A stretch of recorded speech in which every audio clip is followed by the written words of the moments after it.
Assalamualaikum warahmatullahi wabarakatuh. Subhanallah wa bihamdi, subhanallahil azim. Adada khalqihi wa ridha nafsihi wa zinata arsyihi wa midada kalimatihi. Asyhadu an la ilaha illallah wa asyhadu anna Muhammadar Rasulullah. Allahumma shalli ala sayidina Muhammad. Assalamu alayka ya Rasulullah sallallahu alaihi wasallam.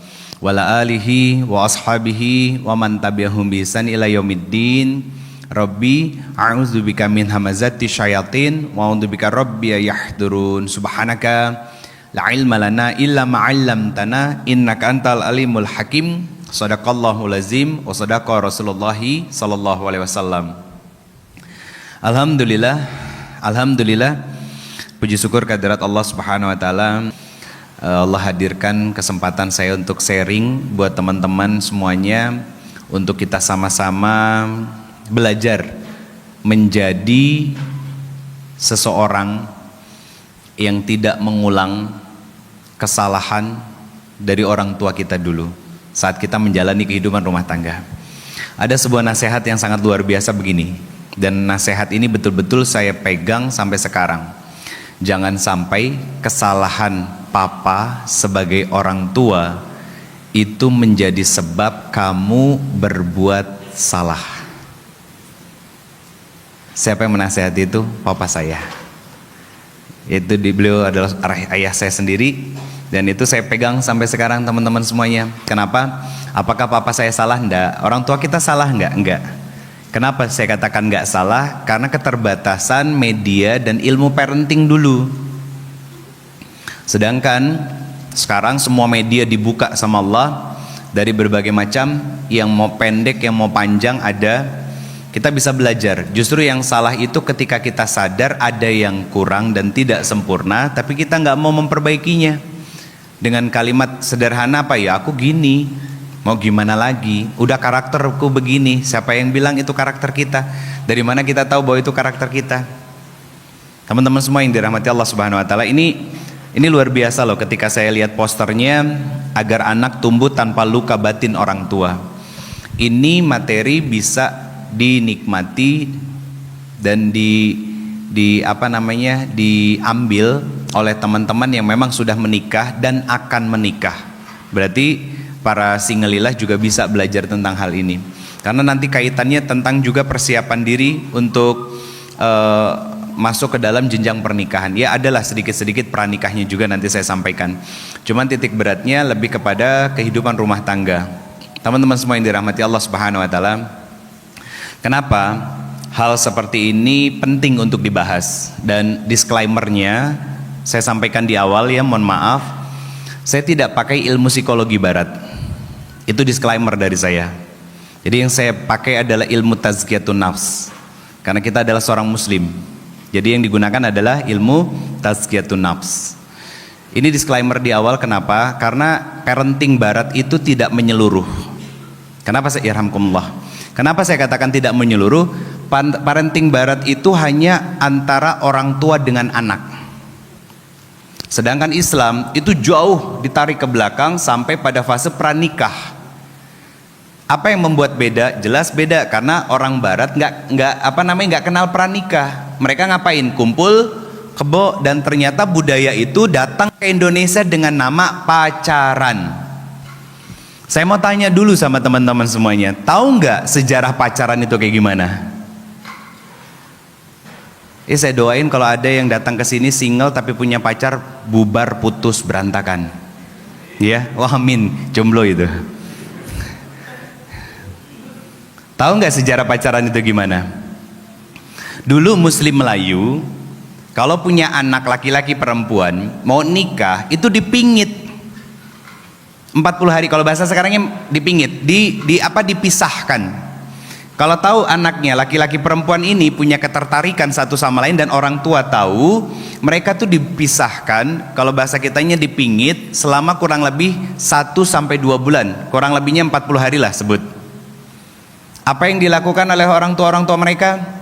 Diajarkan yang laki-lakinya bagaimana menjadi seorang suami, dan diajarkan bagaimana perempuannya untuk menjadi seorang istri, melayani suami, berkhidmat dan lain sebagainya. Nah, Teman-teman, yang perempuannya itu dipakaikan pacar, henna sekarang.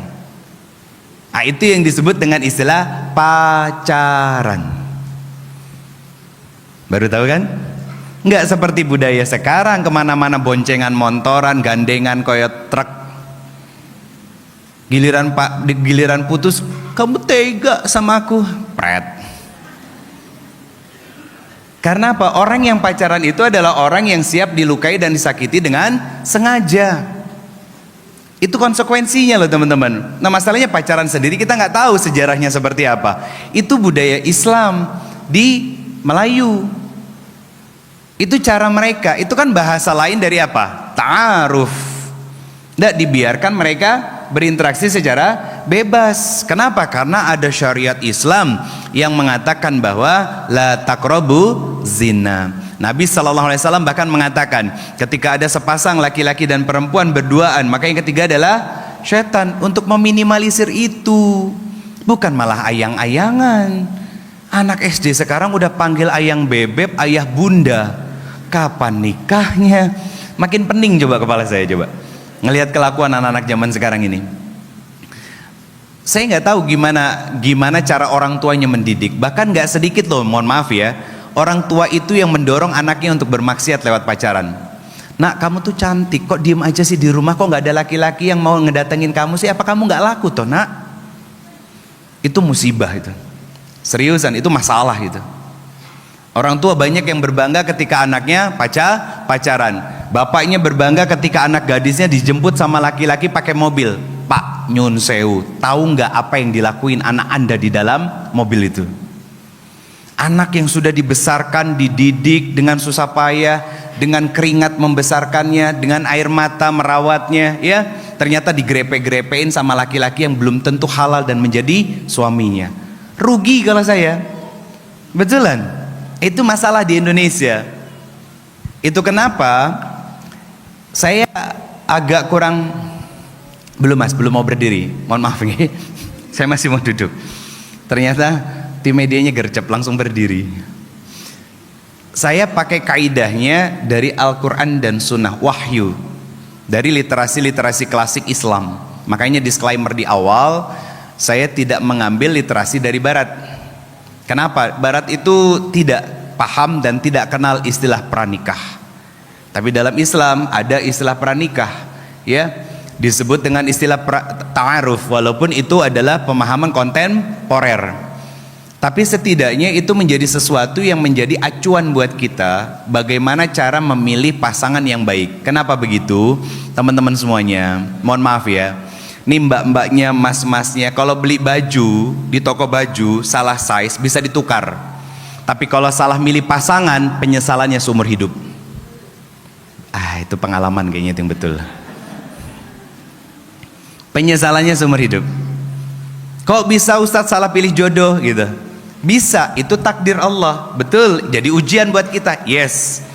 Nah pertanyaannya, ketika Allah memberikan pasangan yang salah, belajar nggak kita untuk tidak mengulangi cara yang salah di awal dan menjalani kehidupan rumah tangga yang salah kemudian?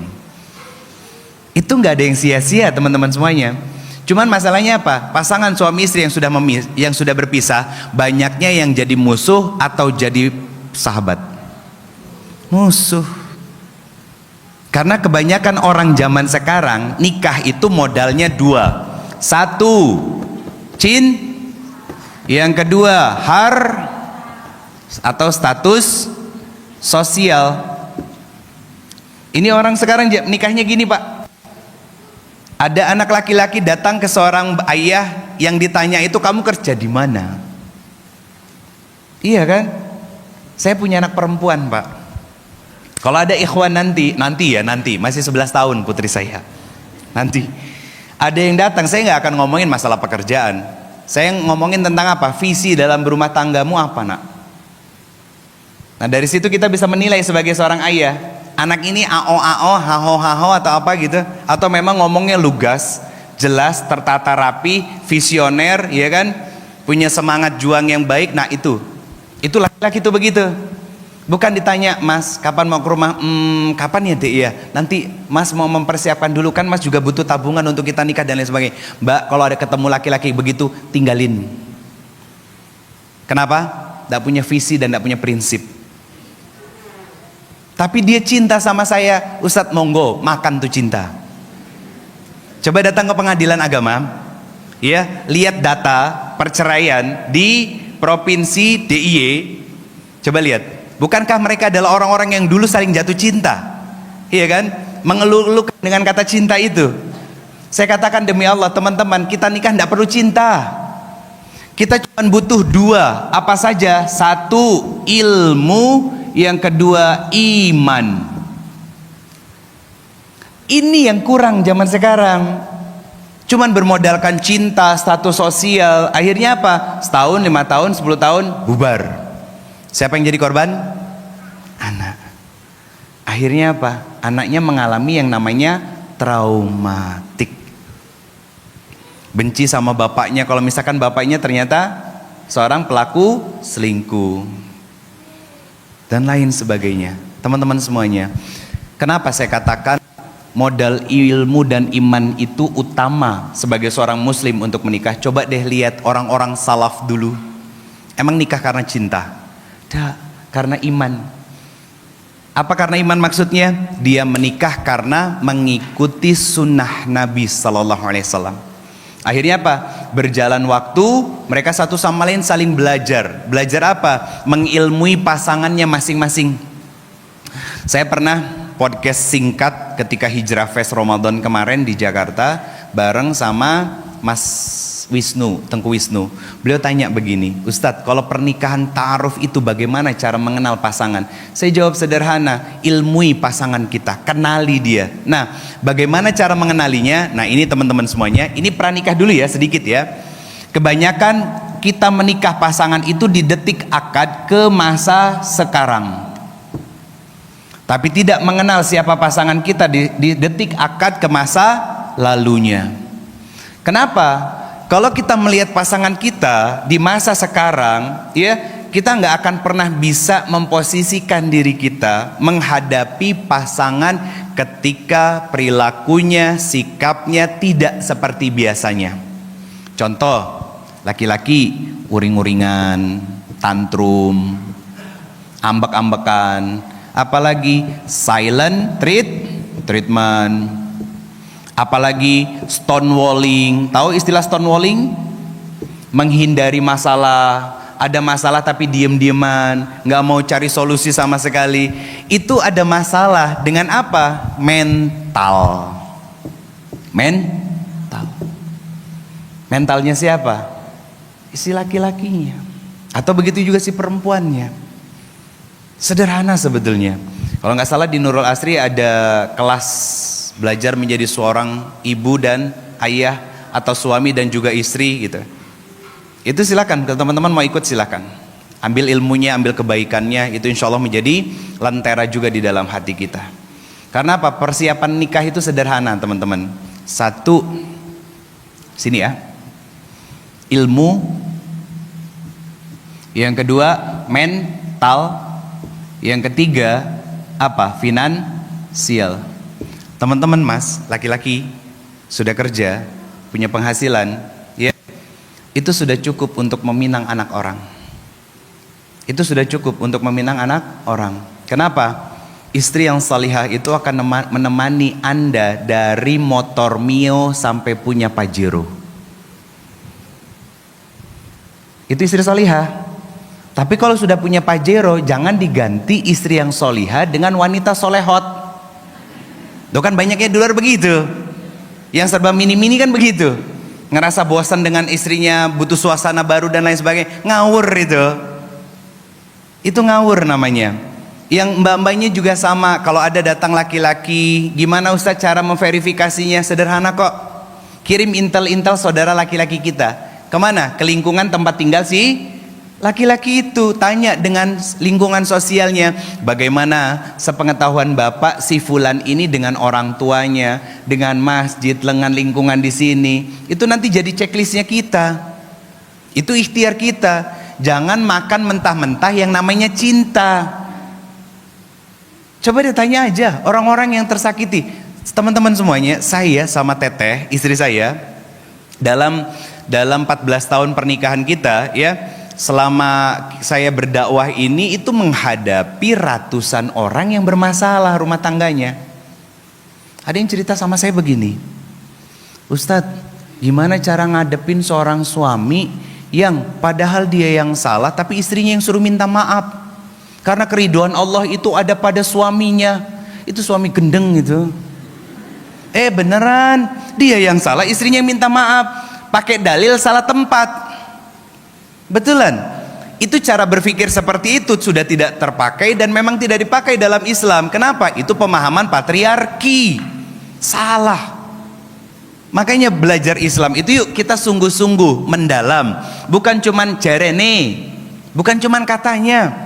Yuk digali dari sumbernya langsung kebaikan-kebaikan itu. Teman-teman semuanya, saya mau tanya. Kalau butuh air, mau ngambil ke mata airnya atau nyerok air di comberan? Quran surat 25 ayat 74. Hafal nggak doa ini? Rabbana hablana min azwazina wa zurriyatina qurrata a'yun waj'alna muttaqina imama. Kata Allah, ya Allah, jadikanlah diriku punya pasangan dan anak cucu keturunan yang apa? Takwa dan qurrata a'yun. Kenapa doa ini menjadi doa untuk keluarga? Ternyata ada rumusnya loh mas. Apa kata Allah? Rabbana hablana min azwazina wa zurriyatina qurrata a'yun waj'alna lil muttaqina imama. Apa rumusnya? Kalau pengen punya anak keturunan yang qurrata a'yun dan bertakwa, maka bangun ketakwaan itu dulu bersama dengan pasangan. Kalau pengen punya hubungan yang baik dengan pasangan, satu sama lain saling mengingatkan dalam kebaikan, sehingga hidup nilai-nilai ketakwaan di dalam rumah. Suami menjadi suami yang qurrata a'yun bagi istri, suami yang menyenangkan, suami yang bikin ayem di rumah, istri yang kemudian qurrata a'yun buat suami, menenangkan suami ketika pulang dan lain sebagainya. Itu dimulai dari seorang hamba yang dekat dengan Allah dan punya jiwa yang tenang, sehat, waras. Apa pelajarannya? Berarti dia sudah harus selesai sama diri sendiri. Dan jangan pernah mbak menikahi laki-laki yang belum selesai sama dirinya sendiri. Maka nanti Anda capek. Saya mau tanya, bunda yang sudah punya anak, capek mana? Ngurus anak sendiri apa ngurus anak mertua? Ngurus anak mertua, iya kan? Lebih capek. Kalau nasehatin anak sendiri kan mau dia ngambek seperti apa tetap balik sama ibunya. Lah kalau ngurusin anak mertua, diingetin dan nasehatin, boro-boro balik ke istrinya, kabur ke perempuan lain. Itu bahaya, teman-teman semuanya. Oke, saya lanjut. Apa kaitannya antara rumus ini dengan pranikah di awal? Teman-teman semuanya, biar kita tidak mengulang kesalahan dari pola asuh orang tua kita yang salah. Tidak semua salah loh, hanya beberapa persen saja. Tadi pun saya ngobrol dengan seorang ayah dan ibu sebelum datang ke sini, dijamu sama beliau. Beliau cerita sama saya, cerita sendiri. Saya sederhana. Salah satu cara saya untuk dekat dengan seseorang itu menanyakan tentang berapa putranya, laki-lakinya berapa, putrinya berapa, itu kan. Kenapa? Itu kan sikap kita orang Jawa. Apa? Belajar ngongke uang, betul? Ngajak ngobrol santai. Ternyata beliau tiba-tiba bedol desa. Ustadz, anak saya yang pertama itu Masya Allah, kenapa? Rambutnya diwarna-warnain, kata dia. Terus kadang kalau lagi keluar pulangnya pagi, sampai kebongkar mengidolakan seorang ustadz gitu kan, dan lain sebagainya. Saya jawab, kenapa beliau mengidolakan seorang ustadz ini dan mengikuti gayanya? Senyum-senyum mereka, karena memang nggak mendapatkan sosok idola di dalam rumah. teman-teman, ya, kayak yang sudah menikah nih, mbak-mbaknya, mas-masnya juga yang sudah menikah, kenapa nasihat Anda nggak didengar sama istri? Kenapa nasihat ibu, ya, sebagai seorang ibu nggak didengar oleh anak? Jawabannya sederhana, karena kita bukan idola di dalam rumah. Ada seorang sahabat masih kecil, usia kurang lebih sekitar 9 sampai 11 tahun, naik onta bareng sama Nabi SAW, namanya Abdullah ibnu Abbas. Makamnya di kota Taif.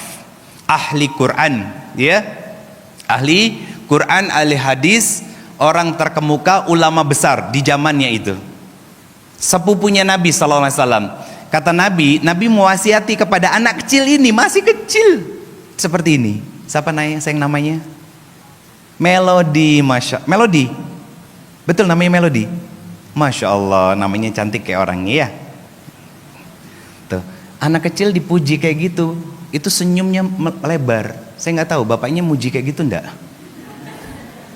Kalau bapaknya nggak muji anak perempuan, itu jadi emosi yang terpendam. Sebelum saya lanjut ceritanya ya. Dan nanti apa? Dia akan mencari validasi pujian itu dari laki-laki di luar, dan gak bisa menilai mana laki-laki baik dan mana laki-laki yang jahat. Kenapa? Matanya sudah terbutakan oleh yang namanya cinta. Saya lanjut. Anak kecil usia 9 sampai 11 tahun dinasehati oleh Nabi. Apa? Ya bunayya ihfadillaha yahfadka. Itu hadisnya panjang. Saya potong dulu di situ. Apa kata Nabi SAW? Hei anakku, jagalah Allah, niscaya Allah akan menjagamu. Jagalah Allah dan mintalah kepada Allah, niscaya kau akan dapati apa yang kau inginkan. Dan lain sebagainya, dan lain sebagainya. Nasihat yang disampaikan oleh Nabi itu direkam oleh anak kecil ini sampai dia tua dan diwafatkan sebagai seorang yang ahli ilmu. Karena dia menjaga Allah, menjadi seorang alim. Nah teman-teman semuanya, pertanyaannya, kenapa anak kecil ini menyimpan rekaman nasihat dari Nabi SAW? Karena beliau adalah salah satu Abdullah yang dididik langsung oleh Nabi dari beberapa Abdullah yang lainnya, sampai menjadi seorang ulama besar. Bukan karena Nabi yang memberikan nasihat, tapi anak kecil ini mengidolakan siapa yang menasehatinya. Itu rumusan, itu namanya fiqh sirah, ngambil pelajaran dan hikmah dari sebuah kisah dari Nabi SAW. Itu teman-teman semuanya, untuk kita bisa mengenal dan memahami apa konsep hidup yang dilakukan sama Nabi itu seperti apa. Bukan ya itu kan Nabi yang nasehatin Ustadz, bukan. Kita berpikirnya out of the box. Anak ini mendengar dan merekam nasihatnya karena anak ini begitu mengidolakan siapa yang menasehatinya. Pelajaran buat kita, kenapa anak kita nggak ngedengerin nasihat kita dan cari idola lain di luar rumah, ya. Yang laki-laki misalkan idolanya apa? Idolanya Marc Marquez, akhirnya apa? Beli helm yang mahal dengan merek tertentu sekian belas juta, ya. Dan itu bilang sama bapaknya, Pak, enggak kok Pak, murah cuma sekian ratus ribu tok gitu kan. Kemudian apa? Pakai motor yang motor sport dan lain sebagainya. Bukan nggak boleh, teman-teman semuanya. Kalau dipelajari dan diteliti, Mas tadi psikologi ya. Kalau ada orang-orang yang senang apa ya, tampil ya dengan sesuatu yang dia punya, apapun itu, kendaraan roda 2, kendaraan roda 4, bahkan dengan prestasinya di kampus, di sekolah, ya, saya katakan mereka adalah orang-orang yang sedang mencari validasi karena tidak mendapatkan validasi terbaik di dalam rumah. Wih keren lo bro, motor baru ya Allah. Ini kan ZX4RR dan itu jarang di Indonesia ya Allah. Ini kan seharga mobil Jazz baru. Pride-nya muncul. Dan dia nggak dapat itu dari bapaknya. Apa? Kebanggaannya muncul, apalagi kalau sampai ditepuk bahunya, Pak. Pak, kebanggaan anak laki-laki itu dari bahunya. Keren loh bro. Itu. Saya ada cerita, ini perempuan, tadi laki-laki. Ada cerita, ini cerita yang sudah beberapa kali saya ceritakan tapi di tempat berbeda. Ada seorang laki-laki jamaah, dia cerita bahwa temannya itu bekerja di salah satu BUMN di Indonesia, di Jakarta. Dapat beasiswa S3 ke Inggris, doktoral. Sebelum berangkat Pak, dia nikah dengan wanita pilihannya. Menikahlah mereka dan dibawalah istrinya ke Inggris. 4 tahun di sana, doktoral itu kan 4 tahun. Tahun ketiga mulai masuk ke tahun keempat, istrinya mulai diajak diskusi untuk yuk kita pulang nanti setelah selesai semuanya. Disertasi dan lain sebagainya. Pulang ke Indonesia. Istrinya enggak mau. Jawabannya apa? Aku pengen kerja di sini karena gaji di sini lebih besar daripada di Indonesia. Loh, suaminya kan nggak mungkin stay di Inggris. Sedangkan suaminya menikah itu karena pengen ada yang dampingin. Istrinya dinasehati baik-baik tapi nangis. Tapi keras kepala. Keras kemauan. Kenapa itu Ustaz? Saya jawab sederhana. Teman-teman, 2 pertanyaan saja yang saya lemparkan sebagai bentuk verifikasi saya. 1, mama papanya orang sibuk, Masya Allah Ustaz, orang sibuk banget. Ini anak dari kecil itu yarhamkumullah, itu dibesarkan sama yarhamkumullah asisten rumah tangga. Dibesarkan oleh asisten rumah tangga. Orang tuanya sih sibuk, kenapa? Ada yang diplomat. Saya tanya lagi, mohon maaf Bang, Mbak ini aktif di media sosial? Yes, dia aktif di media sosial. Siapa dia? Finalis Putri Indonesia. Cantik secara fisik? Yes. Pintar secara IQ? Yes. Kenapa? Karena saat dia berada di panggung yang penuh dengan gemerlap cahaya itu, banyak orang yang menepuki tangan untuk dia dan mengeluk-elukan nama dia, memuji dia, dan itu dia tidak dapat dari orang tuanya. Betul kan? Bukan berarti nggak boleh loh ya. Ini saya menyampaikan hikmah. Jadi saya berpikir itu dari konsep pemikiran terbalik. Itu kita ngambil pelajaran bahwa ternyata orang-orang yang tampil itu rata-rata adalah orang-orang yang gelas kasih sayangnya itu kok kosong. Orang memuji dia terisi, ya, kemudian ditepukin tangan, dieluk-elukan, ya, dan lain sebagainya terisi. Yang ini harusnya isi siapa? Orang tuanya. Masalahnya banyak orang tua yang sibuk dengan dunia pekerjaannya, dengan bisnisnya, dengan dalih apa? Papa kerja gelap ketemu gelap ini untuk kamu semua nak. Papa itu mencintai kamu semuanya. Pret. Pak, pernah nanya enggak? Anda yang merasa mencintai anak, tanya sama anak Anda, nak, kamu merasa dicintai oleh papa atau tidak? Belum pernah nanya. Beda. Karena orang tua mencintai itu kan ngasih fasilitas sekolahnya, ya, di sekolah dengan bangunan yang tinggi, SPP-nya sekian. Bukan dilarang, bukan. Ini gambaran orang tua zaman sekarang. Iya, saya tidak melarang, silahkan, itu pilihan. Kalau mampu lakukan, kalau tidak mampu jangan paksakan. Yang ingin saya sampaikan adalah itu yang terjadi. Bajunya bagus, handphonenya bagus, ya, bahkan pakai antar jemput dan lain sebagainya, menganggap bahwa fasilitas yang diberikan itu sebagai bentuk cinta dari seorang ayah, seorang ibu. Mama papa itu mencintai kamu nak, makanya mama papa sekolahkan kamu di tempat terbaik, tempat termahal. Saya pernah ngisi di salah satu sekolah SMA, Pak, SPP-nya itu 4,5 juta sebulan. Biaya masuknya 76 juta. Uang pangkal setiap tahun. Gurunya pakai motor Beat, siswanya ZX25RR. Dan itu dianggap sebagai mencintai anak. Tanya, nak, kamu sudah merasa dicintai oleh papa? Keberadaan papa berarti enggak untuk kamu? Apakah papa selama ini bisa jadi teman dengar kamu yang baik, teman diskusi yang baik buat kamu? Mama selama ini nak, apakah cukup menjadi ibu yang baik buat kamu? Dan kamu merasa dicintai oleh ibu, kehadiran ibu berarti buat kamu? Coba lihat Pak. Pernah nanya begitu Pak? Itu masalah Anda. Ibu pernah nanya seperti itu sama anak? Itu masalahnya. Standar kita sama Allah tuh beda. Standar Allah sama kita tuh beda. Love language Allah sama kita tuh beda. Standar kita itu relatif nilainya. Ngasih mobil dianggap sudah membahagiakan. Disekolahkan di sekolah terbaik itu dianggap sudah membahagiakan. No, kebahagiaan anak menurut Al-Quran itu bukan seperti itu. Dan konsep pendidikan anak di dalam Al-Quran pun Allah sampaikan secara jelas di beberapa ayat dan surat yang berbeda. Apa yang pengen saya sampaikan kepada teman-teman semuanya? Yang pengen saya sampaikan adalah, teman-teman, yuk turunin dulu standar kita. Itu dulu, turunin dulu standar kita. Yang single ya, jangan ketinggian standarnya. Pengen punya suami yang soleh, kemudian putih kayak opa-opa Korea. Sedangkan andanya antara muka sama leher beda warnanya. Turunin standarnya. Kenapa Nabi mengisyaratkan bahwa 4 kan?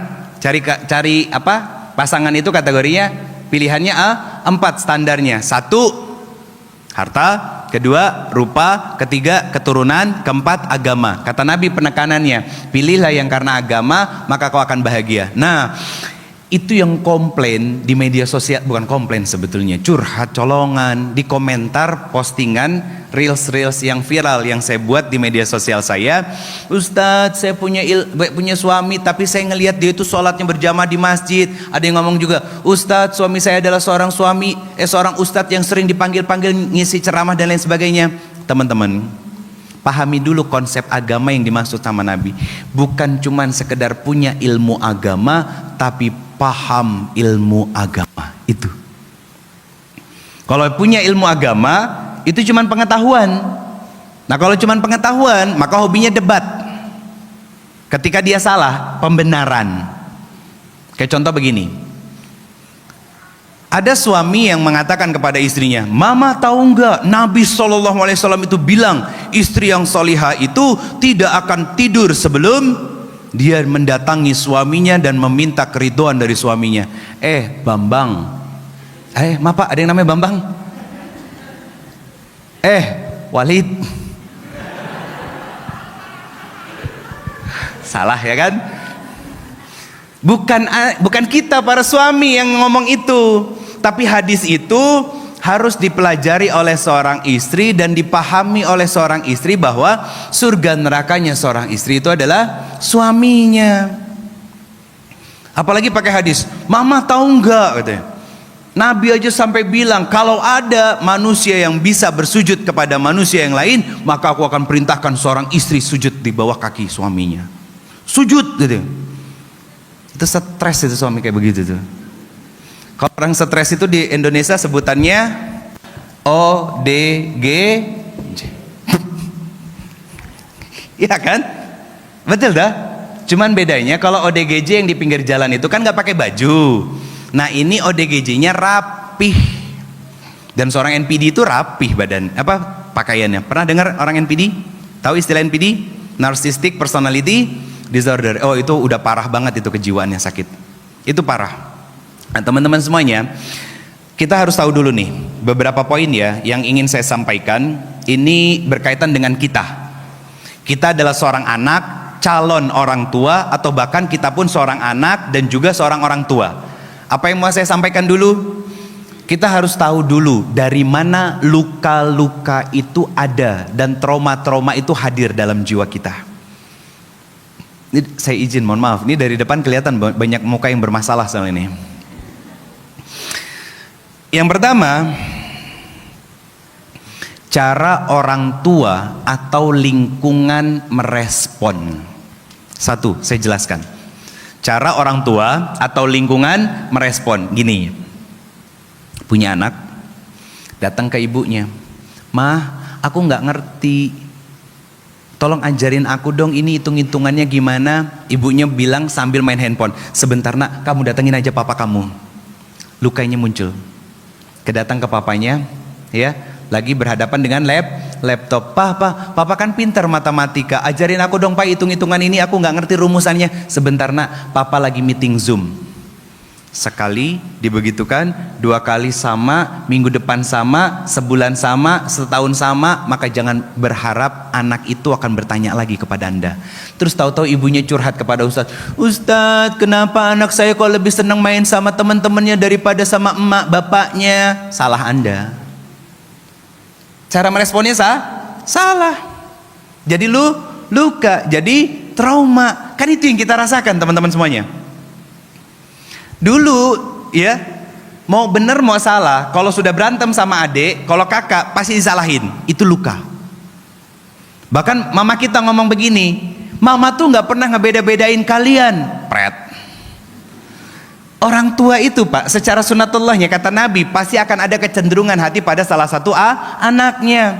Coba saya nanya, yang dipuji itu anak yang nakal apa yang berprestasi? Akan selalu ada yang namanya black sheep dalam kehidupan kita. Apa black sheep tuh? Kambing hitam. Orang yang selalu disalahkan Pak. Orang yang selalu disalahkan. Nah itu akan menjadi sebuah luka. Itu respon dari orang tua kita yang salah. Dan jangan diulangi lagi sama anak kita. Jangan. Apakah orang tua kita salah? Tidak. Karena mereka mendapatkan luka yang sama dari kakek nenek kita dulu. Orang tuanya mereka. Nah, saya dari tadi nyari literasi yang saya maksud ini. Belum ketemu. Beliau pakar sejarah, pakar sirah. Kalau nggak salah tuh beliau seorang doktor dari Mesir. Beliau mengatakan hal yang seperti itu disebut dengan circle iblis. Harus diputus. Harus diputus Pak. Itu pola seperti itu. Respon yang salah kepada anak itu harus diputus. Anak sedih Pak, dipeluk anak itu. Dan ketika anak jatuh, jangan lantainya yang dipukul. Kita membohongi anak. Iya ampun nakal, mejanya dipukul, terus ngebohongin kodok loncat dan lain sebagainya. No. Jangan salahin siapa-siapa kalau anaknya gedean dikit, tukang ngibul. Lama bapaknya ngajarin ngibul. Itu respon yang salah. Respon yang salah. Kalaupun anak kita salah, nangis, biarkan dia nangis dulu sehingga dia sampai tenang ya. Dan saya berharap anak perempuan jangan bapaknya yang nasihati. Kalau tidak, itu akan menjadi patah hati sepanjang usia. Lah terus gimana Ustadz kalau misalkan bukan bapaknya yang nasihati, titipkan pesannya kepada ibunya. Karena apa? Anak gadis itu nggak pernah mau kelihatan salah di depan bapaknya. Itu kalau diamatin kelihatan kok Pak. Kelihatan. Anak perempuan itu nggak mau kelihatan salah di depan bapaknya, pengen kelihatan perfect. Ada aib celak sedikit, emaknya tahu, bilang sama emaknya, jangan bilang-bilang sama papa ya Maya please gitu. Karena dia nggak mau. Kenapa? Karena cinta pertama seorang anak adalah bapaknya. Itu yang harus kita perbaiki Pak, respon. Anak laki-laki ketika patah hati, gagal dalam prestasi dan lain sebagainya, jangan disalahin. Masa ranking 2 kalah sama ranking 1 yang cuman perempuan. Patah anak itu Pak. Nah, kamu hebat. Sudah ranking 2. Papa percaya kamu sudah berusaha luar biasa. Tahun depan yuk sama-sama berjuang. Papa berjuang lewat doa, kamu berjuang lewat ujian kamu sungguh-sungguh. Kita kalahkan ranking 1 yang perempuan itu. Beda ya? Beda. Itu jadi apa? Motivasi dan semangat. Anak akhirnya semakin mengidolakan bapaknya ya. Itu luar biasa Pak. Cuman masalah respon Pak. Cuman merubah struktur kalimat dan kata. Tapi itu menjadi sebuah motivasi kebaikan buat seorang anak, atau justru sesuatu yang menghadirkan dan meninggalkan luka, kecewa di hati anak. Saya lanjutkan. Dari mana luka itu dan trauma itu datang? Yang kedua, dari pola asuh keras atau terlalu permisif. Jadi pola asuh yang keras, kaku. Pak, punya kendaraan kan, roda 2, roda 4 itu nggak masalah lah ya. Ada kanebo di rumah? Ada ya? Kanebo kalau kering bisa dipakai nggak Pak? Nggak bisa. Kalaupun dipakai, diusapin ke bodi mobil, bodi motor, apa yang terjadi? Luka, lecet, betul? Kekakuan kita mendidik anak itu jadi luka dalam jiwa dia. Bagaimana cara kanebo itu punya manfaat? Dibasahin. Maka lembutkan hati kita dengan belajar ilmu agama. Itu maksudnya. Dari kanebo kita bisa belajar, coba. Sederhana kan? Anda tiap hari pakai seminggu mungkin beberapa kali Anda megang kanebo itu kan? Tapi itu jadi hikmah loh. Itu jadi hikmah. Hanya sebatas sebuah kanebo. Kanebo yang kaku, keras itu diusapin ke bodi mobil, itu bisa jadi biayanya lebih mahal daripada kanebo yang kita beli. Luka. Sama, salah mendidik anak jadi luka dalam jiwa seorang anak, maka Anda akan menebusnya dengan mahal nanti. Mahal. Itu dari kanebo. Tadi ayatnya kan ayat tentang apa? Liulil albab, yang berfikir, tafakur. Betul kan? Surat Ali Imran ayat 190-191. Tadi qori'nya jomblo apa udah nikah? Jomblo yang mana? Yang ngaji tadi? Qori'nya masih single ya? Masya Allah, bacaan bagus. Single. Bu, kalau punya anak gadis monggo. Lah iya betul kan, ngapain kan? Coba Bu, bayangkan punya menantu tiap malam tahajud, kedengaran suaranya Masya Allah ya.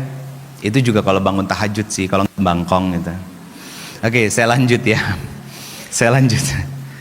Jadi Pak, pola asuh itu jangan keras, jangan kaku-kaku Pak sama anak kita. Ada tahapannya. Kalau pakai ilmunya Sayyidina Ali, ini berarti ilmunya kita sebagai seorang muslim ada 3 pembagian 7. 7 dibagi 7 dalam 3. 0 sampai 7 anak itu anggap sebagai ratu dan raja. Yang kedua, 7 sampai 14 anggap anak itu sebagai tawanan. Ajarkan reward dan punishment kepada mereka. Ajarkan tentang prinsip-prinsip. Kenapa di usia itu anak-anak mulai masuk mencari jati diri menuju masa balik. Jadi ajarkan tentang prinsip-prinsip. Ini boleh, ini tidak boleh. Kamu nanti ketika sudah menstruasi sudah wajib untuk sholat, tutup auratnya. Tidak boleh yang melihat auratnya kakak kecuali yang mahram. Siapa ayah mahram itu? Ini. Nah kalau ternyata bapaknya nggak belajar ilmu agama, gimana mau ngejelasin itu? Itu maksud saya, biar nggak kaku. 7 yang ketiga, 14 sampai 21 ya. Apa? Jadikan anak kita tuh sebagai sahabat, teman, partner. Yang perempuan ditemenin sama maminya, ngapain? Ke salon, ke pasar. Ngapain? Biar dia tahu fitrah sebagai seorang wanita. Yang laki-laki diajak Pak, quality time keluar. Ngapain? Kita kasih paham bagaimana menjadi laki-laki sejati ketika nanti dia datang pada takdir kehidupan selanjutnya, itu menikah.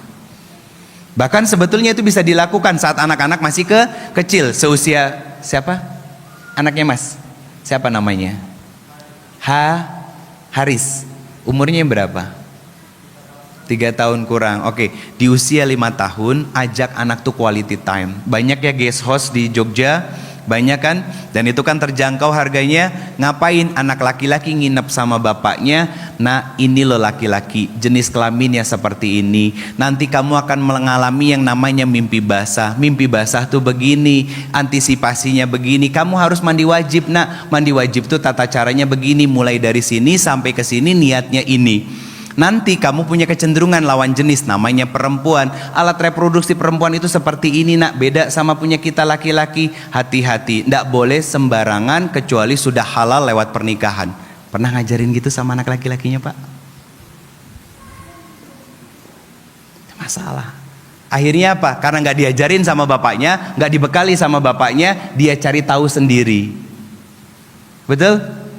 Ngapain? Di kos-kosan rebahan, megang handphone, tangannya hilang yang satunya. Ngapain? Video bokep. Iya kan? Dan dia merasakan sensasinya itu candu. Bapaknya nggak pernah ngajarin. Itu yang terjadi, prosesnya begitu Pak. Itu bahaya. Kenapa? Menumpulkan otak bagian depan. Akhirnya apa? Fantasinya liar. Ketika dia sudah merasakan fantasinya sendiri, akhirnya apa? Dia ingat dulu bahwa kecenderungan laki-laki itu kepada perempuan. Carilah perempuan. Jadi target sama dia. Lempar umpan, ternyata diambil. Oke. Mulailah terjalin hubungan atas dasar katanya cinta, bukan nafsu itu. Kalau cinta itu nggak akan menyakiti. Karena orang yang betul-betul mencintai itu akan saling berusaha untuk membahagiakan dan tidak saling menyakiti. Itu cinta. Tapi kalau saling menyakiti, melukai, bahkan mengambil mahkota yang belum seharusnya kita nikmati, itu nafsu namanya. Teman-teman, Bunda, para istri, para ibu punya anak gadis begini, kasih tahu anatominya, kasih tahu menstruasi, bagaimana gejalanya, hormonal naik turun nak ketika menstruasi itu. Putri saya baru menstruasi itu minggu kemarin. Bangun tidur itu kaget dia. Ya bundanya yang maju. Kan nggak mungkin saya kan nggak tahu, nggak ngerti gitu ya. Bundanya yang ngejelasin, begini sayang ya. Setelah diedukasi sama bundanya, apa yang dilakukan sama kita?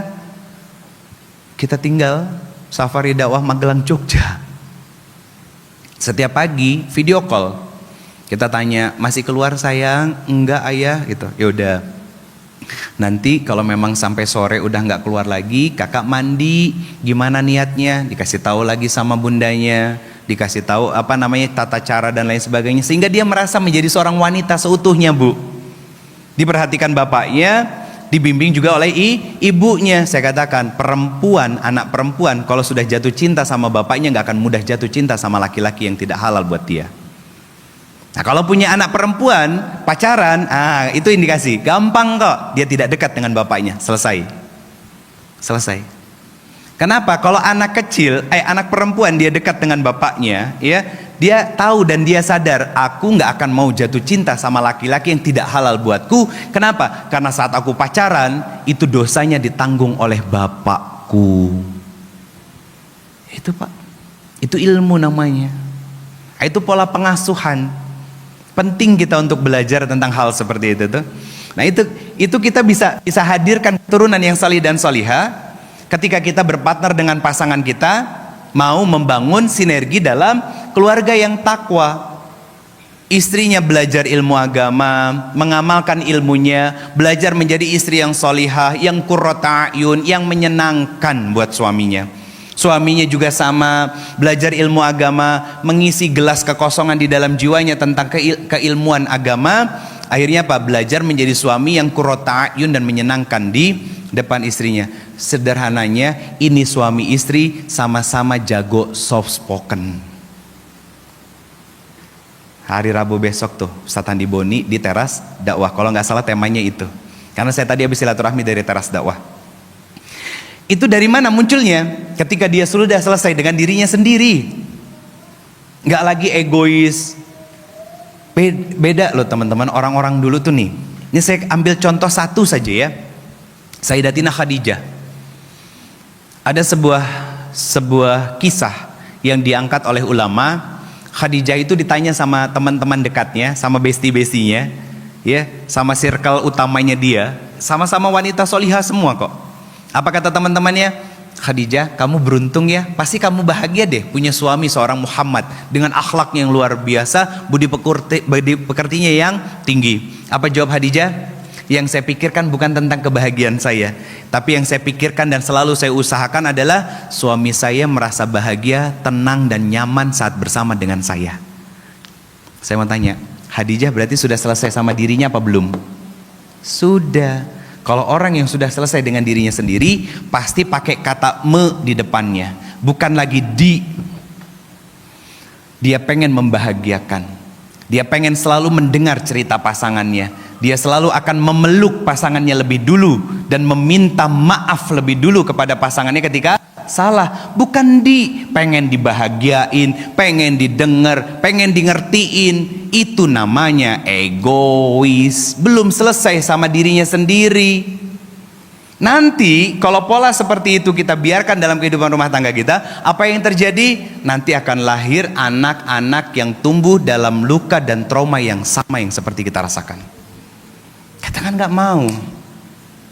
Makanya kalau kita berdoa itu, teman-teman, kalau berdoa itu harus siap dengan konsekuensinya apa? Mengamalkan apa yang kita mau. Robbana hablana min azwazina wa zuriyatina. Kalau pengen punya keturunan yang bertakwa, anak cucu keturunan yang kelaknya nanti menjadi penerang bagi kita di dalam kubur-kubur kita lewat amal soleh yang dikerjakan oleh mereka, maka perbaiki dulu hubungan kita dengan Allah. Itu rumusannya. Kita raba diri kita loh teman-teman. Coba diingat dulu, identifikasi bahasanya. Kita sebagai seorang suami kok tiba-tiba mendadak marah sama istri, padahal istri tidak salah. Identifikasi dulu, saya tuh marah kenapa? Saya marah apakah karena istri saya salah atau jangan-jangan dengan beban pikiran yang bertumpuk? Itu dulu. Bunda juga sama, sebelnya sama suami, tantrumnya sama anak. Identifikasi dulu, saya ini marah kenapa? Apakah saya kecewa sama anak karena hal sepele, misalkan makan berantakan? Atau jangan-jangan ini adalah emosi yang tertumpuk bertahun-tahun karena sikap menyebalkan dari suaminya? Identifikasi dulu. Kalau pengen sembuh, dicari dulu kenapanya.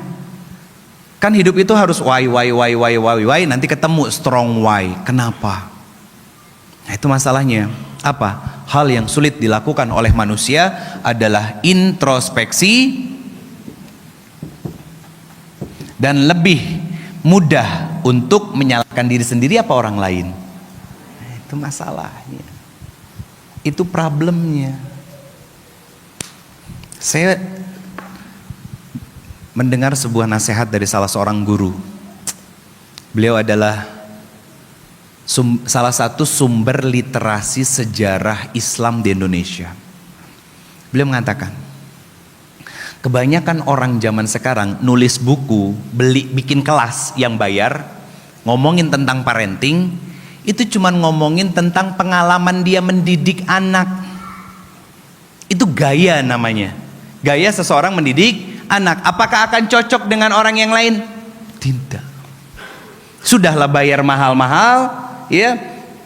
Habis waktu seharian, bukan saya larang ya. Tapi kita ambil dari standar sumbernya, maksud saya gitu. Itu cuman dia menceritakan tentang gaya mendidik anaknya dengan prestasi begini begitu dan lain sebagainya. Konsep Quran itu yang harusnya kita gali. Yang sejak 1400 tahun yang lalu sampai kiamat tidak pernah berubah. Akan pernah berubah. Justru konsep itulah yang mampu merubah hidup kita menjadi lebih baik lagi, atau tidak kita gunakan, rusak hidup kita. Kenapa? Para pembesar kafir Quraisy dulu tidak mau bersyahadat, Pak. Karena dia tahu akan ada perubahan dalam kehidupannya nanti. Tidak lagi menyembah berhala-berhala yang diperjualbelikan dan lain sebagainya. Itu jadi masalah, makanya mereka tidak mau. Kecuali hanya segelintir orang yang memang Allah berikan taufik dan hidayah. Seorang Umar bin Khattab datang mau mendatangi Nabi sambil nyeret pedangnya yang panjang karena mau membunuh Nabi. Dibelokin sama Allah lewat ketemu dengan seorang laki-laki sahabat dari Rasulullah SAW juga. Umar, kamu mau kemana? Saya mau ketemu Muhammad. Kata dia, belum ngomong ke Rasulullah, saya mau ketemu Muhammad. Kamu tahu ndak? Itu adikmu Fatimah, itu sudah menjadi pengikut Muhammad. Belok ke rumahnya. Sebelum sampai masuk ke dalam rumahnya, dia mendengar kalimat Toha, 2 huruf. Huruf to sama ha. Tapi dengan 2 huruf itu, Pak, itu menjadikan seorang Umar bin Khattab bersyahadat. Kita lebih dari 2 huruf. Saya tes nih ya. Tolong direspon. Ya ayyuhallazina amanu qu anfusakum. Oh, itu banyak hurufnya. Wa ahlikum nara. Iya. Inna salata tanha. Banyak kan? Pertanyaan saya, itu yang dihafal itu sudah menjadi penerang apa di dalam jiwa kita? Dan sudah merubah sikap kita dalam hal apa kepada Allah, keluarga, orang tua, anak-anak kita, dan lingkungan kita. Itulah PR-nya. Kita banyak hafal, tapi tidak menghidupi hati kita. Ya, itu yang disebut dengan ilmu pengetahuan tadi. Yang akhirnya apa? Ketika salah, mendebat. Salah menggunakan dalil dan lain sebagainya. Tapi kalau orang yang paham ilmu agama, dia amalkan dan dia syiarkan kepada orang-orang di sekitarnya. Minimal syiarnya bukan pakai kalam, pakai tausiah, bukan, tapi pakai akhlak, perilaku, sikapnya dia. Hal yang mahal sekarang 3. Apa saja? Susah minta maaf, susah ngucapin permisi, susah berterima kasih. Betul? Mahal banget, Pak. Mahal banget itu sekarang. Kenapa? Masih ada problem dalam diri kita sebagai seorang hamba di hadapan Allah. Ketiga, Dari mana luka dan trauma itu hadir? Dari pertengkaran dan perpisahan orang tua. Nah, ini bobotnya tidak terlalu berat. Artinya ini tidak bisa dijadikan acuan yang mutlak.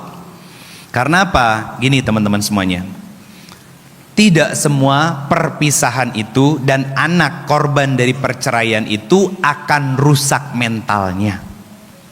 Ini nggak sedikit nih perempuan sudah dizolimi, suaminya selingkuh, nggak dikasih nafkah, ya. Ada yang cerita di DM saya, nggak diajak ngobrol sama suaminya 7 bulan, suaminya pergi dari rumah dan lain sebagainya. Saya cuma jawab sederhana. Apa jawaban saya? Istikharah. Apa yang harus saya minta Ustadz sama Allah? Lah, nanya sama saya juga padahal yang butuh dia, kan gitu. Bahkan bukan cuma pertanyaan gitu doang. Ustadz, katanya salah satu cara untuk membangun keluarga yang sakinah itu komunikasi yang baik antara kita dengan pasangan. Emangnya ngobrol apa Ustadz? Saya tanya, Bapak Ibu sudah berapa tahun nikah? 25 tahun, 30 tahun. Saya tanya, Bapak Ibu ngapain aja selama nikah?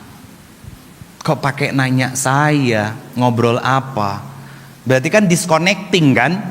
Iya, antara suami dan istri. Itu fakta yang terjadi di Indonesia. Banyak suami istri menikah, bukannya usia pernikahan semakin lama, semakin mengenal, semakin dekat, semakin harmonis, banyak ngobrol, banyak diskusi, malah makin renggang. Saya mau tanya Pak, tolong gambarkan seorang petani. Ya, oke, gini. Petani yang baru menjadi petani 5 tahun dengan petani yang sudah 20 tahun menjadi seorang petani, mana yang lebih telaten ngurusin tanamannya? Yang 5 apa 20? 20 tahun. Sepakat? Kenapa? Karena pengalamannya sudah banyak. Dia bisa tahu, bahkan bisa mengantisipasi ketika ada hal-hal yang akan merugikan dan merusak tanamannya. Sedangkan yang masih 5 tahun masih uji coba, trial error terus, gitu ya. Bahkan beberapa kali mungkin gagal panen. Harusnya itu menjadi sebuah pembelajaran buat kita tentang rumah tangga. Harusnya semakin panjang usia pernikahan, semakin hangat hubungan antara kita dengan pasangan, bukan semakin kaku, bukan semakin jauh. Karena fakta yang terjadi di Indonesia, banyak orang yang tidur di rumah yang sama, ya, rebahan dalam kamar dan kasur, di atas kasur yang sama. Yang terjadi apa? Ketika mau tidur, saling memeluk guling masing-masing, beradu punggung, tapi wajah mereka bercahaya. Ngapain?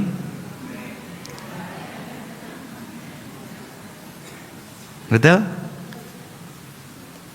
Ketika lagi ada syahwat baru balik badan, istrinya dicolek. Dek, aku capek mas. Padahal lagi main handphone. Ngapain? Masukin keranjang di toko oren. Mbuh di kapan dicekotnya. Pak kasih uang jajan istri itu Pak. Tanya, dek mau beli apa? Lagi pengen jajan apa? Ditanya Pak. Suka ditanya nggak mas suami? Kasian deh. No. Lanjut ya. Saya bahas sedikit lagi pertengkaran dan perpisahan orang tua. Pertanyaannya gini, kenapa terjadi perpisahan, pertengkaran, pertikaian, ya, konflik, dan bahkan berujung pada perceraian antara sebuah pasangan suami istri? Bukan mereka nggak cinta Pak, bukan mereka nggak saling cinta Bu. Justru yang jadi masalah adalah tidak bisa mengekspresikan cinta dengan cara yang tepat sama pasangannya. Akhirnya apa? Saling beradu ego. Aku tuh sudah capek selama ini jadi suami kamu. Gelap ketemu gelap, aku tuh cari nafkah buat kamu. Tapi kamu nggak pernah becus jadi seorang istri. Pak, sekali-kali Pak, tuker tugas. Pagi ketemu pagi, ngomong anak, beres-beres rumah. Istri suruh pulang ke rumah orang tuanya, enggak apa-apa, main dulu ke rumah orang tuanya semalam. Saya katakan, setengah hari Anda sudah mengibarkan bendera putih. Karena menjadi seorang istri itu enggak mudah. Betulan, sama halnya seperti seorang suami. Maka nggak usah ngomongin tentang peran deh, tapi omongin tentang perasaan. Kayak dulu loh, kenapa sih dek kok adek tuh bisa sayang sama mas gitu. Kembaliin lagi dinamika itu. Ustadz lebay, saya yang lebay atau Anda yang kaku? Iya. Loh, halal kan? Masa kalah sama muda-mudi yang belum halal yang saling mengutarakan cinta di media sosial? You are my everything, babe. Omong kosong itu baru itu, gitu. Justru yang halal itu berpahala. Jangankan memuji pasangan, ya, membangun kembali romansa, kebaikan-kebaikan di masa lalu. Jangankan itu, cuman tatap muka, terus kita senyum sama istri kita. Coba lihat, kegeeran itu istri. Ih, apa sih mas kok senyum-senyum gitu? Itu rahmat Allah turun saat itu. Allah gugurkan dosa-dosa kecil di antara suami istri itu. Coba, sesederhana itu loh pak. Salah pak. Sesederhana itu loh pak. Dan itu bukan lebay, tapi kita mengamalkan apa yang menjadi sunnah dari Rasulullah SAW, ngikutin kanjeng Nabi. Karena Nabi SAW adalah seromantis-romantisnya manusia di muka bumi, sebaik-baiknya laki-laki, segagah-gagahnya laki-laki, segentle-gentlenya laki-laki menjaga, merawat, membahagiakan istrinya. Makanya Nabi punya standar. Apa kata Nabi? Khairukum khairukum li ahlihi wa ana khairukum li ahlihi. Sebaik-baiknya seorang laki-laki adalah yang paling baik akhlak, sikap, perilaku dan ucapannya kepada istrinya. Oh Ustadz, bagaimana kalau hanya sekedar memberi fasilitas, ngasih uang jajan, ngasih mobil dan lain sebagainya? Belum. Itu bukan kebahagiaan, itu kesenangan. Maksud Nabi di sini adalah nilai akhlak adalah perilaku dan sikapnya kepada istrinya. Istrinya stres, istrinya capek, ya, gelas dan piring beradu, nggak ditanya, ibu ngopo toh bu, berisik. Bapak tuh pengen istirahat, ini tuh weekend, gak usah cari masalah dan lain sebagainya. Makin stres itu istrinya. Untung aja nggak ditinggalin pak. Apa yang harus dilakukan sama laki-laki sejati? Nabi nggak akan bertanya. Nabi nggak pernah bertanya hal seperti itu, karena Nabi sudah mengenal siapa istri-istrinya dan Nabi harus bertindak langsung. Istrinya dipeluk. Aisyah itu pernah bikin marah Nabi. Beberapa kali. Bahkan Aisyah, seorang Aisyah sekalipun itu pernah curiga sama siapa? Sama Rasulullah. Jadi pak, kalau panjenengan saya dicurigai sama istri saya, loh ya nggak apa-apa, wajar. Berarti istri saya normal. Cuman yang nggak normal itu kalau berlebihan dalam mencurigainya. Satu itu. Kedua, kalau memang kita nggak ngapa-ngapain, ya nggak usah takut. Itu aja. Jadi kalau kita dicurigai sama istri kita itu wajar. Karena seorang Aisyah pun pernah mencurigai seorang Rasulullah SAW. Nabi pernah dibuat kesel dan jengkel sama istri-istrinya, pernah. Bahkan sejarah mencatat Nabi pernah mendiamkan istrinya, tidak diajak bicara hampir 1 bulan. Tapi saya titip pesan, jangan menjadi pembenaran Anda untuk ngediemin istri. Karena alasannya jelas. Ibnu Katsir mengatakan ada 3 alasan besar kenapa Nabi nggak tegur sapa ke istrinya. Cuman bedanya bu, istri-istri Nabi nggak ditegur 1 bulan, nggak baperan, nggak nulis status, ih sebel deh, kenapa aku begini terus? Nggak. Yang dilakukan istri-istri Nabi tetap di rumah beribadah, berdoa kepada Allah. Umar mendatangi Nabi karena dapat tersiar kabar berita bahwa Nabi menceraikan semua istrinya. Didatangi putrinya Umar, kamu bikin masalah nih ya sama Nabi? Enggak, aku nggak bikin masalah Abi. Nah Rasulullah tidak mendatangi istri-istrinya, betul gitu. Tapi kami tidak ada yang diceraikan sama sekali. Akhirnya apa? Nanya di mana Rasulullah? Carilah sama Umar, keliling Madinah sampai bertemu di satu tempat. Umar minta izin sama penjaga yang menjaga rumah itu untuk masuk, diizinin masuk, ngobrol dan lain sebagainya. Apa yang menjadi sebabnya? Ada 3. Tapi kalau saya ceritakan 1, 2, 3 ini kepanjangan. Tapi setidaknya ibu, mohon maaf, kalau mau minta jajan lebih ukuran dunia kepada suami, lihat takar siapa suami kita. Karena nggak sedikit di luaran sana seorang suami korupsi karena tekanan dari istri. Betul kan?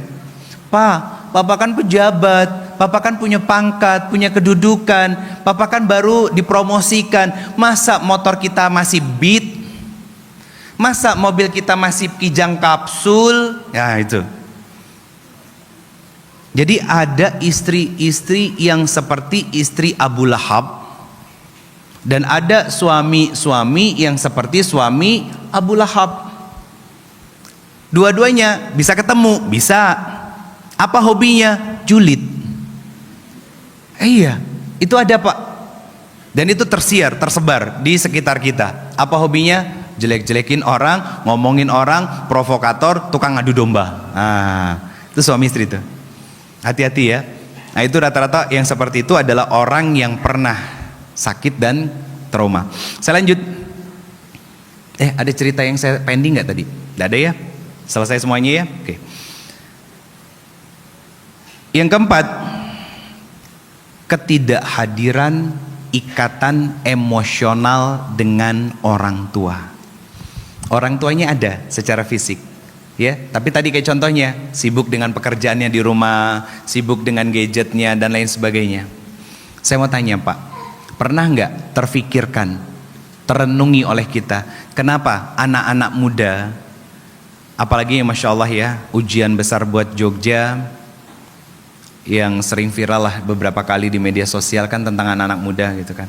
Saya sedih sebetulnya. Saya mau tanya, terfikirkan dan terenung sama kita nih, buat kita yang sudah memakmurkan masjid-masjid nih, kenapa banyak anak muda, laki-laki dan perempuan, muda-mudi lebih senang nongkrong di pinggir jalan daripada di dalam rumah? Kenapa Pak? Sederhana sebetulnya. Mereka tuh sedang mencari kesenangan lewat teman-temannya, pujian, ya, sanjungan dari teman-temannya, kesenangan itu semuanya. Karena tidak mendapatkan kebahagiaan di dalam rumah dari orang tuanya.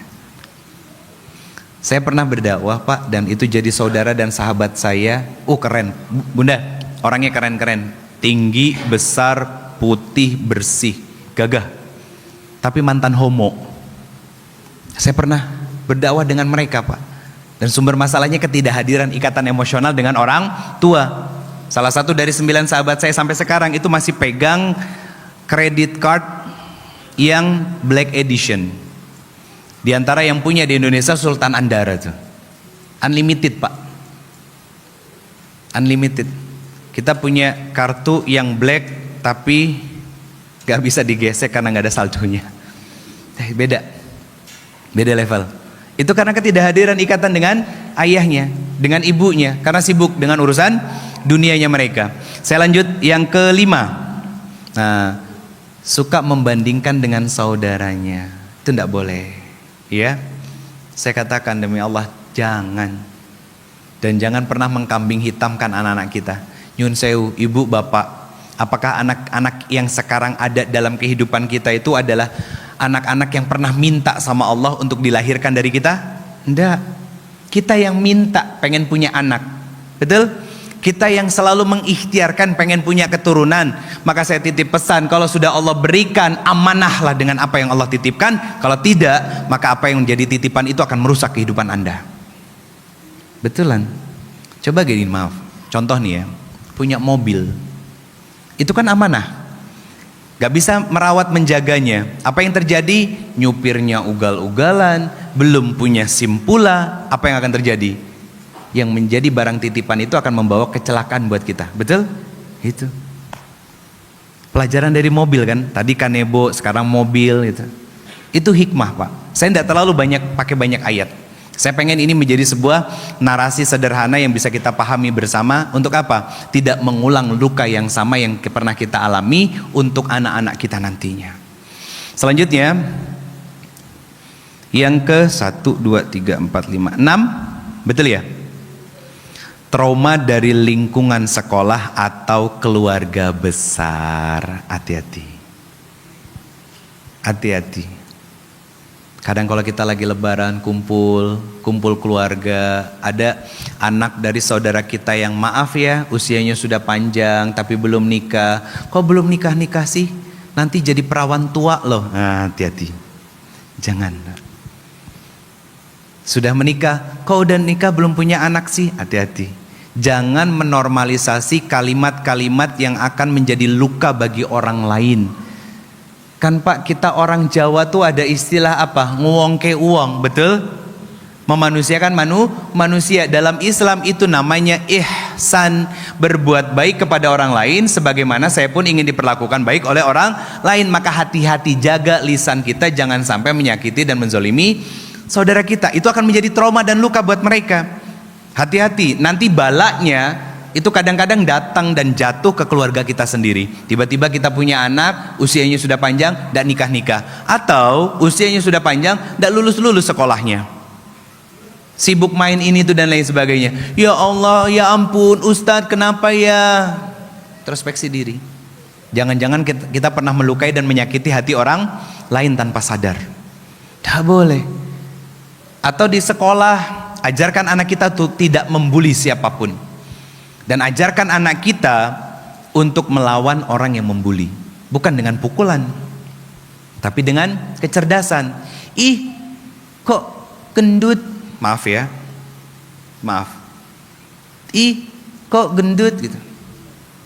Ajarkan anak kita untuk melawan dengan kecerdasan. Alhamdulillah, ini ciptaan Allah. Gak baper dia. Beda sama yang dimasukin ke dalam hati, mama. Ternyata mamanya juga benyek gitu kan. Itu generasi stroberi. Cantik tampan secara casing kan, tapi isinya benyek, asem lagi. Jangan lahirkan generasi stroberi, Pak, Bu. Dengan sungguh-sungguh kita memperbaiki diri kita. Apalagi maksudnya gini, melawan itu bukan dengan kekerasan. Kenapa? Karena zaman kita sekolah dulu, saya sih ya, bukan kita. Dulu saya tuh pernah beberapa kali dicepret pakai mistar kayu, Pak. Kenapa? Senin periksa kuku panjang. Ada yang pernah ngalamin? Satu masa kita. Laporan sama babe. Apa yang dilakuin sama papa? Ngomelin saya. Zaman sekarang anak baru sentil itu pun nggak kena, ya. Langsung cek CCTV, lapor ke polisi. Wah, rusak pendidikan di Indonesia dengan dalih hak asasi manusia. Beresin dulu tuh koruptor, sita asetnya, bukan malah diampuni ketika di penjara. Itu baru hak asasi manusia. Kalau mencerdaskan kehidupan bangsa itu tugas negara. Kalau negara tidak ambil andil, maka nanti pakai hukum rimba. Betul kan? Itu hukum rimba. Yang berkuasa yang menang. Nah, korban-korbannya para guru kan. Akhirnya apa? Sudahlah gaji guru nggak seberapa, honorernya juga ditahan gajinya, seperti itu kan sama orang yang punya kuasa. Akhirnya apa? Ngajarnya masa bodoh. Anak kasih tugas, dia main handphone di kelas. Ya, kalau enggak di waktu istirahat joget-joget Velocity atau sejenisnya. Akhirnya kan penurunan, degradasi kualitas sekolah. Itu yang menyedihkan. Itu yang menyedihkan. Dan orang-orang yang tampil seperti itu, ya, baik itu seorang guru atau sejenisnya, itu adalah orang-orang yang masih butuh validasi dari orang lain. Keren ya Allah, followersnya jadi banyak gitu. Lihat deh, video aku ini, yang ini viral loh gitu. Ya ampun, keren loh sis gitu kan, dapat pujian. Rusak, Pak. Dan kita nggak mau mengulang itu pada anak-anak kita. Coba deh, video joget-joget itu ya. Ini buat yang belum nikah terus joget-joget sana sini dan sebagainya. 10 tahun, 15 tahun yang akan datang, tunjukin videonya sama anaknya Anda. Saya katakan demi Allah, Anda pasti malu kalau waras. Beneran, karena malu itu sebagian dari iman. Malu harusnya. Karena karena malu itu sebagian dari iman. Saya tunjukin 20 tahun yang akan datang. Nah, dulu tuh mama begini. Apa sih mama lebay begitu? Anaknya aja jijik, apalagi harusnya yang pelakunya juga malu. Nah, itu kalau kita menimbang dari segi normatif dan juga iman. Teman-teman semuanya, Bapak Ibu yang dirahmati Allah Subhanahu wa taala, 6 pesan yang saya sampaikan ini adalah salah satu cara untuk kita memitigasi, mengantisipasi agar tidak terulang luka yang sama yang pernah kita rasakan kepada anak-anak kita. Maka fokus kita, yuk saya tambah dulu. Saya 7 menit lagi sampai jam 9. Nanti kalau ada yang mau sesi tanya jawab silakan ya. Quran surat ke-30 ayat 30. Surat Ar-Rum. Apa kata Allah? Fa'akim wajhaka lidini hanifa. Kata Allah, sungguh-sungguhlah taat secara hanif. Nip, mana? Tadi ngelihat. Oh, udah pulang. Ada adik saya di Jogja, namanya juga Hanif. Single ibu, masya Allah. Insya Allah orang soleh kak. Ya, kata Allah, fa'akim wajhaka lidini hanifa. Apa arti hanif? Tegak lurus. Jadi ilmu yang dia tahu itu dia amalkan. Jadi bukan hanya pengetahuan, jadi pemahaman. Sehingga dengan pemahaman itu dia jaga dalam konsistensi taat kepada Allah. Akhirnya apa? Istiqomah. Ah, itu hanif. Seperti huruf alif yang tegak lurus. Itu hanif. Apa yang mau saya sampaikan? Lanjutan ayatnya. Allah menciptakan manusia itu dengan fitrah. Lanjutan ayatnya apa? Tidak ada perubahan pada apa-apa yang Allah ciptakan, tapi kebanyakan manusia tidak tahu. Ini ngomongin tentang siapa? Manusia personal. Manusia personal. Dan ini kaitannya dengan hadis Nabi sallallahu alaihi wasallam. Apa kata Nabi sallallahu alaihi wasallam? Bahwa orang tuanya lah yang membuat seorang anak itu, anak itu lahir dengan fitrah-fitrahnya. Apa saja sih fitrah manusia? Nanti saya sampaikan beberapa. Tapi orang tuanya lah yang membuat anak itu Nasrani, Majusi dan Yahudi. Bukan hanya dari sisi religiusitas saja. Contoh orang Yahudi, identitasnya apa? Pengecut. Buka aja surat Al-Hasyr, itu nyeritain tentang orang Yahudi. Pengecut. Ya, lihat aja, serewel. Ya, pengecut. Apa dia pakai dom yang buatan Amerika dan lain sebagainya. Ngadunya sama pamannya dia. Sebetulnya bukan pamannya Amerika itu, kacungnya Israel. Kacungnya Israel. Nah, apa yang mau saya sampaikan? Orang Yahudi itu pengecut dari dulu itu. Dari zaman Nabi SAW dan bahkan sebelumnya, Yahudi itu terkenal pengecut. Yahudi secara personal ya, karena Yahudi itu nama lain dari Nabi Yakub alaihissalam. Tapi bukan secara personal beliaunya. Ya, orang-orang sekarang yang mengaku Yahudinya itu pengecut. Dan dari sebelum zaman Nabi SAW dan bahkan di zaman Nabi SAW pun sama. Ya, identitasnya pengecut. Ada nggak orang tua yang menjadikan anaknya pengecut? Ih ma, aku nggak berani. Kamu pasti bisa. Mama percaya. Enggak, aku nggak berani. Oh yaudah nggak apa-apa. Lain kali lagi. Lain kali dan lain kali akhirnya nggak sama sekali. Akhirnya apa? Itu yang disebut sama orang sekarang introvert. Introvert. Itu yang terjadi. Kan orang tuanya. Ya.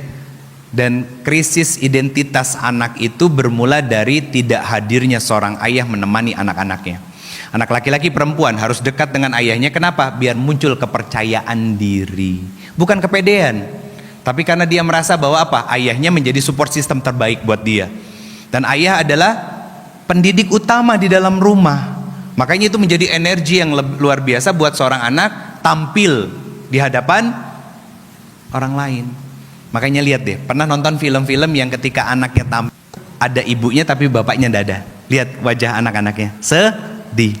Tapi ketika ngelihat ada anak-anak yang tampil, bapaknya memberikan semangat, Masya Allah, dia akan tampil semaksimal mungkin. Itu contoh kelakuan kita orang tua. Nah, apa fitrah manusia? Saya sebutkan satu, Quran surat ke-7 ayat 172. Fitrah pertama disebut dengan iman. Kapan ini muncul? Usia 4 bulan saat kita berada di dalam kandungan ibu kita. Apa yang disampaikan oleh kita ketika pertama kali ditiupkan ruh oleh Allah? Alastu birabbikum. Ayatnya agak panjang. Ini bagian tengah potongan dari ayatnya. Alastu birabbikum. Bukankah kau adalah Tuhanmu? Jadi bahasa soft spokennya begini Pak. Hei hambaku, pakai rob. Itu istilah yang mewakili semua sifat dan nama-nama Allah. Hambaku, aku loh yang dulu menciptakanmu. Sebelumnya engkau aku matikan, kemudian aku tiupkan ruh ke dalam dirimu, nanti akan mematikanmu dan kelak akan menghidupkanmu kembali. Itu ada di Quran surat kedua ayat 28. Kata Allah. Kemudian apa lagi? Aku yang menetapkan rizki bagimu, kapan engkau meninggal, siapa jodohmu, berapa jumlah anakmu, kapan kamu bahagia, tertawa, menangis, terluka dan lain sebagainya. Jawab kita apa? Qalu bala syahidna. Betul ya Allah. Nah, engkau adalah Tuhanku. Itu fitrahnya. Pertama, iman. Maka ayat ini cukup untuk menjadi dalil yang sangat kuat bahwa apapun agama dari seorang orang tua, anak bayi yang ada di dalam rahimnya, dia seorang muslim. Itu cukup kuat dan sangat kuat, bukan cukup kuat, itu sudah cukup.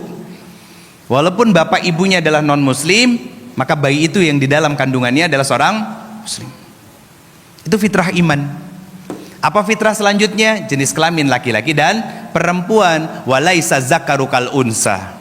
Laki-laki dan perempuan itu berbeda, maka hak-haknya pun berbeda, tapi kewajibannya untuk taat dan patuh kepada Allah, nilai di hadapan Allah setara. Jadi sebetulnya sudah tidak perlu lagi emansipasi wanita, karena syariat Islam itu sudah mengangkat harkat dan martabat seorang perempuan. Itu Islam loh. Menggalinya dalam, maka akan bertemu dengan mata air yang semakin jernih, menyejukkan, menyegarkan.